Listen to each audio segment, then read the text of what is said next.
د استقبال رمضان دا هم یو اهم ضرورت ده چې د رمضان مبارک په میاشت کې په خپل ځان باندې ډیر زیات بوج مراولي دا سه کار وی چې هغه ډیر وخت کار وی د بوج وال د مشقت وال کار وی هغه تاسو د شعبان په میاشت کې ختم کوئ مثلا په کور کې تعمیراتی کار وی یا په کور کې د رنګ کار وی یا داسې په کور کې یو ماشين یو انجن ته شایدا خراب دی هغه د ټیکولو کار وی یا داسې د دفترو داسې کارونه چې هغه ډیر غټ پروجیکټ وي په هغه باندې ډیر زیات وخت لګیږي پوره ورځ سړی په هغه کاغذاتو باندې لګیاوي دته د روزي معلومات هم نه کیږي نو داسې خلکو ته پکار ده چې رمضان مبارک راتلګ نه مخکې هغه تفصیلی کار ټول ختم کوي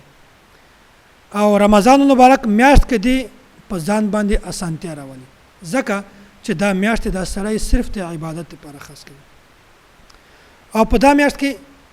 په خپل نوکرانو باندې په خپل خادمانو باندې خپل مزدورانو باندې ډیر وزنی کار کله هم کوي روزه نه بغیر تا د مزدور نه 8 غنټه کار اخلي په روزه کې 15 غنټه زنه اخلي 4 غنټه زنه اخلي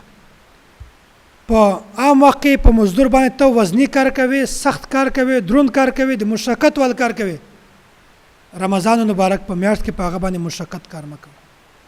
په دا میاشت کې هغه ته اسانتیا جوړه کا سہولت ورته جوړ کا مزدور هم د تاغونه انسان ده یو انسان چې خپل ځان ته سہولت غواړي ا مزدور ته سہولت ول نه غواړي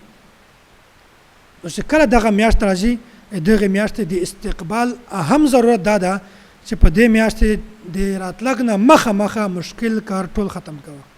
کله دفتر کار وي کله کور کار وي کله مزدور کار وي کسه باشه هر کار وي رمضان مبارک په میاشت کې د خپل ځان لپاره سہولت پیدا کوه او دا سید رسول الله صلی الله علیه وسلم دا ارشاد وای د رمضان مبارک په میاشت کې چکم سړی په خپل خادم باندې خپل غلام باندې مزدور باندې بوج سوکه کې هغه نه کار کم واخلي هغه ته مشکلات نه کی جوړ هغه ته سہولت جوړ کی بیا الله تعالی د انسان مغفرت فرمایي او الله تعالی دا سړی د جهنم د ور نه ساتي څومره غټه خبره ده چې یو سړی په دغه میاشت کې خپل غلام ته خپل مزدور ته سہولت جوړ کی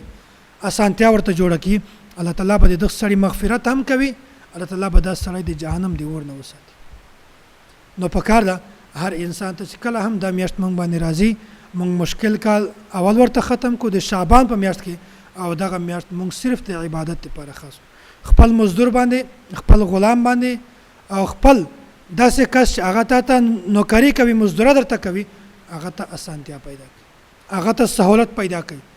هغه باندې ډیر وخت کار مکوي لکه څنګه چې ځان ته سہولت غواړي داسې هغه لپاره هم سہولت غواړي نو دې د وجنه چې کله رمضان مبارک میاشت راځي په دې میاشت کې خپل ځان ته سہولت جوړوي او خپل مزدورانو ته سہولت جوړوي ځکه چې الله تعالی به تا مغفرت هم کوي او الله تعالی به تا د جهنم دی ور نه هم ساتي